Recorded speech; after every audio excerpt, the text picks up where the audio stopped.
पहली मर्तबा है कि पार्लियामेंट का इलेक्शन ऐसा हो रहा है अनंतनाग में, जाके न सिर्फ अनंतनाग के वोटर हैं, न सिर्फ कुलगाम के वोटर हैं, न सिर्फ शुपैया के वोटर हैं, बल्कि पहली बार इसमें उन्होंने रजौरी पुंछ के भी 7 असेंबली हल्के इसमें जोड़ दिए हैं। तो जाहिर सी बात है, जब हमने अपनी उम्मीदवार का फैसला करना था तो हमें उम्मीदवार वो चाहिए जो न सिर्फ अनंतनाग के और इस इलाके के 11 असेंबली हल्कों के लोगों की नुमाइंदगी कर सके, लेकिन उसके साथ साथ पहाड़ की दूसरी तरफ जो 7 असेंबली हल्के हैं उन लोगों को भी लगना चाहिए कि हाँ जनाब, ये मेंबर पार्लियामेंट हमारा भी है। और जब हमने तमाम अपने साथियों पे नजर लगाई, हमने ये देखा ना, मेहरबानी करके आप लोग, जब हमने अपने तमाम साथियों के तरफ नजर उठा के देखा तो हमने देखा ना कि सियासी ताकत तो सबों में है। अब आप देखें सकीना यत्तू, इनमें कौन सी कमी है, बशीर वीरी साहब में कौन सी कमी है, अल्ताफ कल्लू साहब में कौन सी कमी है, हमारे सैयद तौकीर साहब में कौन सी कमी है, हुसैन साहब में कौन सी कमी है। अपने आप में ये भी इस इलेक्शन के लिए शानदार उम्मीदवार के तौर पे हम लोगों के सामने पेश कर सकते थे।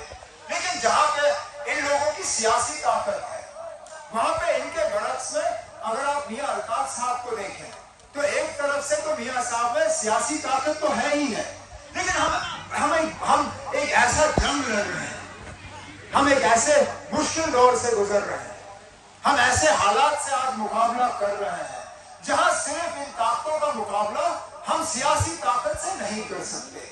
हमें इसमें रूहानी ताकत की भी जरूरत थी, और उस रूहानी ताकत के लिए हमें उम्मीदवार एक ही नजर आया, जिसमें एक तरफ तराजू में सियासी ताकत और दूसरे तरफ तराजू में रूहानी ताकत, और वो हमारे मियां अल्ताफ साहब थे। क्योंकि सियासी लड़ाई हम लड़ेंगे, सियासी ताकत तो है, हम में से किसी में सियासी ताकत की कमी नहीं है, लेकिन हम में से एक ही उम्मीदवार है जो ये दावा कर सकती है कि हम में सियासी ताकत भी है और हम में रूहानी ताकत भी है, और वो हमारे मियां अल्ताफ साहब है। हकीकत ये है कि 2019 के फैसले के बाद मियां साहब जो है वो इलेक्शन लड़ने के इतने हक में नहीं थे, ये सच्चाई है। जिस तरह मैंने कहा है कि इन मौजूदा हालात में मैं एमएलए का इलेक्शन नहीं लड़ना चाहता हूं, जिस तरह हमारे आगा रुहुल्लाह साहब ने कहा कि मौजूदा हालात में वो इलेक्शन नहीं लड़ना चाहते थे, इसी तरह मियां साहब भी वो इलेक्शन लड़ने के इसमें नहीं थे। लेकिन हालात को देखते हुए, ये देखते हुए कि हमें आगे जो लड़ाई लड़नी है उसके लिए इनका मैदान में उतरना बहुत ज्यादा जरूरी था, और इसलिए आज मियां अल्ताफ साहब नेशनल कॉन्फ्रेंस के तौर पे अब नामजद उम्मीदवार जो है उन्होंने आज कागज भरे हैं, इस उम्मीद के साथ कि इंशाल्लाह जब वोट डालने 7 तारीख है ना, वो 7 तारीख मई को जब वोट डालने होंगे तो यहाँ के लोग जो है अपनी कीमती वोट से जनाब मियां साहब को नवाजेंगे। अब हम जब उम्मीदवार देखते हैं तो क्या देखते हैं? उम्मीदवार का किरदार, उम्मीदवार की बात करने का तरीका। मुझे बताइए ना, मियां साहब में कौन सी कमी है? कहीं पे इन्होंने किसी से 10 पैसे का काम लिया, कहीं पे मियां साहब ने किसी के साथ उल्टी सीधी बात की, किसी ने भी आज तक कोई गलत इल्जाम मियां अल्ताफ साहब के खिलाफ लगाया है। यहां तक कि हमारे जो मुखालिफ आज मैदान में उतरे हुए हैं वो नेशनल कॉन्फ्रेंस के बारे में बात करते हैं, वो नेशनल कॉन्फ्रेंस की क़यादत के बारे में बात करते हैं, लेकिन मियां साहब के बारे में, मियां साहब का जो है, मियां साहब की मुखालफत करने के लिए इनके पास अल्फाज नहीं है, क्योंकि मियां साहब के लिए जो है ये मुखालफत कर नहीं सकते। अब ये लड़वाने की कोशिश करेंगे, अब ये यहाँ पे फिरका परस्ती करेंगे, यहाँ पे तबकों में लोगों को बांटने की कोशिश करेंगे। आप देखिए ना मियां साहब और इनके खानदान का तौर तरीका, जहां जाते हैं ये लोगों को जोड़ते हैं। अब पीर जो है वो पीर अपने आप नहीं बनता, पीर बनता है जब पीर के पीछे मुरीद चलने के लिए तैयार। पीर की ताकत पीर को उनके मुरीदों से मिलती है। और मियां साहब के आप मुरीद देखिए, میاں صاحب کے مرید جو ہے وہ کشمیری ہے، وہ گجر ہے، وہ پہاڑی ہے، وہ کشمیری ہندو ہے، وہ کشمیر کا سکھ ہے، یہاں تک کہ میاں صاحب کے آج فارم بھرنے کا دن ہے. آپ کو اسٹیج پہ کم سے کم میرے 2 سینئر ساتھی جموں کے اجے سدوترا صاحب اور رتن لال گپتا صاحب آئے ہیں، جو جموں میں کام چھوڑ کے یہاں آئے میاں صاحب کے ساتھ. کیوں؟ کیونکہ میاں صاحب کے ساتھ ایک ذاتی ان کو لگاؤ ہے. مطلب یہ کہ میاں صاحب جو ہے وہ لوگوں کو الگ نہیں کرتے، وہ لوگوں کو جوڑنے کا کام کرتے ہیں بنا مذہب ملت، بنا اور کسی چیز کو دیکھتے ہوئے. اب آپ کو امیدوار میں اور کیا چاہیے؟ آپ کو امیدوار میں اور کیا چاہیے؟ ایماندار، محنتی، دمدار، لوگوں کے ساتھ انصاف کرنے والے. اچھا وہ لوگ جو اب یہ شوشہ کھلے عام نہیں کہیں گے لیکن دبی الفاظوں میں کہیں گے کہ میاں الطاف صاحب گجر ہیں، اس سے کون انکار کر سکتا ہے؟ لیکن میاں الطاف صاحب نے 5 الیکشن جیتے ہیں لگاتار. صحیح ہے؟ 5 الیکشن. 90 سے پہلے انہوں نے اپنا پہلا الیکشن لڑا. اب ان کے علاقے میں کل ملا کے گجر ووٹر جو ہے وہ 30% ہے. 30%. اگر میاں الطاف صاحب سب کو لے کے چلنے والے نہیں ہوتے، آپ کو کیا لگتا ہے یہ 5 بار لگاتار الیکشن جیتتے؟ ناممکن ہوتا نا. ایک بار جیتے، دوسری بار جیتے، اس کے بعد جو 70% آبادی ہے، اگر میاں صاحب ان کو ساتھ لے کے نہیں چلتے، وہ 70% آبادی ایک ساتھ آ کے ان کو ہرانے کا کام کرتے. نہیں ہوا. وہ اس لیے نہیں ہوا کیونکہ میاں صاحب جو ہے وہ صرف ایک قوم کی نمائندگی نہیں کرتے، وہ صرف ایک طبقے کی نمائندگی نہیں کرتے، وہ سب کو ساتھ لے کے چلتے ہیں اور سب کی نمائندگی کرنے کا یہی نتیجہ ہے. یہی نتیجہ ہے کہ آج ان کے خلاف کوئی ایک بات کرنے کے لیے جو ہے وہ تیار نہیں. اب چلیے امیدوار اپنی جگہ، اب ہم تنظیم پہ آتے ہیں. پھر اب تنظیم کا جو ہے آپ کردار اگر دیکھنا چاہیں، تنظیم کے کردار کو آپ اس طرح مت دیکھیے کہ وہ اپنے دوستوں کے ساتھ کیا رویہ اپناتے ہیں. آپ تنظیم کو اس طرح سے دیکھیے کہ وہ اپنے مخالفوں کے ساتھ کس طرح کا رویہ اپناتے ہیں. اور اس میں آپ نیشنل کانفرنس کو دیکھیے، جہاں ہمارے مخالف ہمیں کمزور کرنے پہ لگ جاتے ہیں، جہاں ہمارے مخالف ہمارے پیر کاٹنے پہ لگ جاتے ہیں، جہاں ہماری مخالف جو ہے وہ نیشنل کانفرنس سے بحث کرنے میں لگ جاتے ہیں، وہاں ہم لوگ ہیں جناب جو اپنی مخالفوں کو مدد کرنے کے لیے تیار ہوتے ہیں حالات کو دیکھتے ہوئے. کیا اس بات سے یہ پی ڈی پی والے جو آج ہماری مخالفت کر رہے ہیں، کیا وہ اس بات سے انکار کر سکتے ہیں کہ ایک بار نہیں 4 بار ہم نے ان کو مدد کی، 4 بار ہم نے ان کو دوستی کا ہاتھ بڑھایا؟ پچھلے 10 سال میں 2015 میں جب الیکشن کے نتیجے نکلے تھے، میں تھا جس نے ایک بار نہیں، ایک سے زیادہ اس وقت مرحوم مفتی محمد سید صاحب اللہ مغفرت کرے انہیں، میں نے ان کو یہ بھیجا کسی کے ذریعے ایک سندیشہ کہ مفتی صاحب مہربانی کر کے جس رستے پہ آپ چلنے جا رہے ہو وہ جموں کشمیر کے لیے بہت خطرناک ثابت ہوگا. مت کریے ان بی جے پی والوں کے ساتھ یہ الائنس. ہم بنا کسی شرط کے آپ کو اپنا جو ہے سپورٹ دے دیں گے. آپ کریے 6 سال حکومت بنائیے.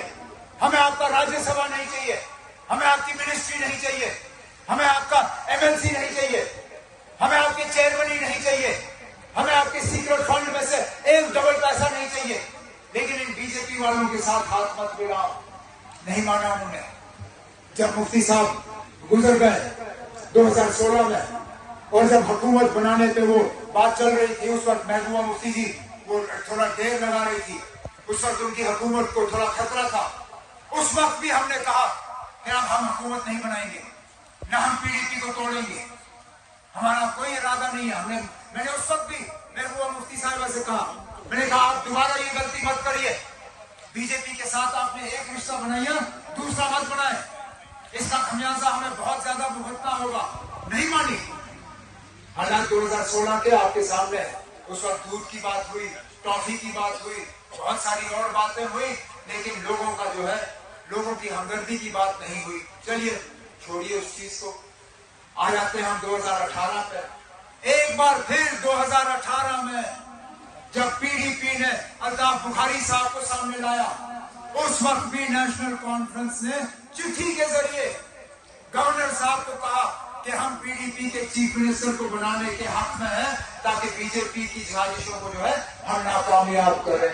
अब देखिए ना, मुझे इस मुल्क में कोई ऐसी तंजीम दिखाए जिसने एक बार नहीं, दो बार नहीं, लगातार 3 बार अपने मुखालिफों को हुकूमत देने के लिए जो है सपोर्ट का जो है ऐलान किया। आपको पूरे मुल्क में ऐसा नहीं दिखेगा, नहीं दिखेगा, क्योंकि हम अपनी तंजीम के बारे में नहीं सोचते, हम जम्मू कश्मीर के बारे में सोचते हैं, हम जम्मू कश्मीर के आवाम के बारे में सोचते हैं, हम जम्मू कश्मीर के हालात के बारे में सोचते हैं। लेकिन आखिरकार सच जो है आप उसको ज्यादा देर छुपा नहीं सकते हो, सच जो है वो सामने आ ही जाती है। मैं उस वक्त भी 2015 में मैं समझ नहीं पाया कि मुफ्ती साहब ने हमारे दोस्ती के हाथ को ठुकराया क्यों। मैं 2016 में समझ नहीं पाया कि महबूबा मुफ्ती साहिबा ने हमारे दोस्ती का हाथ ठुकराया क्यों। वो अब जाके जब अल्ताफ बुखारी साहब ने अपनी तंजीम खड़ा की, क्या नाम है उसकी, अपनी पार्टी, उसमें अब सच्चाई सामने आ गई। अल्ताफ बुखारी साहब ने खुद अब तकरीरों में कहा कि ये जो बीजेपी के साथ PDP का रिश्ता बना था, ये 2014 के इलेक्शन के बाद का रिश्ता नहीं है। ये 2014 के इलेक्शन से पहले ही बीजेपी और PDP ने जो है एक साथ हाथ मिलाने का काम किया था। तो जो लोग 2014 में आपको धोखा दें, जो 2015 में आपको धोखा दें, जो 2016 में यहाँ तबाही और बर्बादी लाए, उनसे आप आज क्या उम्मीद करोगे। अब रही बात नुमाइंदे भेजने की, आप कितनी बार उन नुमाइंदों को आजमाओगे। देखिए ना, यहाँ पे लेक्चर करना बहुत आसान है, इलेक्शन में लेक्चर करना बहुत आसान है, क्योंकि लोग खामोशी से बैठते हैं। मीडिया के सामने, प्रेस के सामने बयान देना वो भी बहुत ज्यादा आसान है, क्योंकि ये मीडिया वाले जो है ये ज्यादा शोर नहीं करते, सवाल तो करते हैं, लेकिन सवाल करने के बाद जो है आपका जवाब जो है ये खामोशी से सुनते हैं। पार्लियामेंट में कोई खामोश नहीं रहता ना, पार्लियामेंट में शोर शराबा होता है, पार्लियामेंट में नारे लगते हैं, पार्लियामेंट में माइकें बंद हो जाती हैं। पार्लियामेंट में बोलना और यहाँ पे बोलना, उसमें जमीन आसमान का फर्क है। और इस बार ये बीजेपी वाले ये खामोश बैठने वाले लोगों में से नहीं है। आपको क्या लगता है, जो 2008 में मैं क्या बोलूं यार कर गई, वो 2024 में वहां पार्लियामेंट जाके क्या बोल पाएंगी, ये तो हम सबके सामने है। तो कम से कम मेहरबानी करके आप वो उम्मीदवार चुनिए जो दिल्ली जाके आपके मुतालिबों की बात करे, जो यहाँ के हालात के बारे में वहां बात करे, जो हमारे से छीना गया है, चाहे वो 370 हो, चाहे वो 35 हो, हमारा आईन हो, हमारा झंडा हो, हमारी इज्जत हो, हमारा वकार हो, हमारी पहचान हो, इन सब चीजों को हमने सलामत रखना है। हमने अपनी जमीनें, जिन जमीनों का मालिकाना हक बाबा कौम शेर कश्मीर शेख मोहम्मद अब्दुल्ला ने यहाँ के लोगों को दिया, हमने इन जमीनों को बचाना है, हमने इन बच्चों के मुस्तकबिल को बचाना है, इनके रोजगार का हमने बंदोबस्त करना है। उन सब चीजों के लिए बहुत जरूरी है कि आप 7 मई को सही फैसला करें। अपने 7 मई को अपने वोट का सही इस्तेमाल करिए और इस बात पे गौर करें, ये याद रखिए, जो वोट नेशनल कॉन्फ्रेंस के हल के हक में नहीं जाएगा, वो वोट सीधा सीधा बीजेपी को मदद करने के लिए जा रहा है।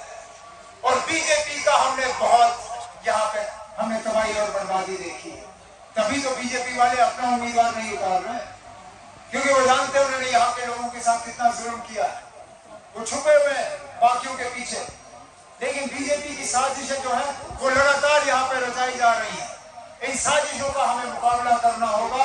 7 मई को मेरी मोतबाना आपसे गुजारिश है कि एक एक माँ, बहन, नौजवान भाई, बुजुर्ग, आप लोग अपने पोलिंग बूथ में जाएं, बिस्मिल्लाह करें और मियां अल्ताफ और नेशनल कॉन्फ्रेंस के हल वाले निशान को कामयाब करके इस सेमीफाइनल में आप लोग कामयाबी हासिल करिए, क्योंकि ये सेमीफाइनल है। अगस्त सितंबर में इंशाल्लाह फाइनल होगा।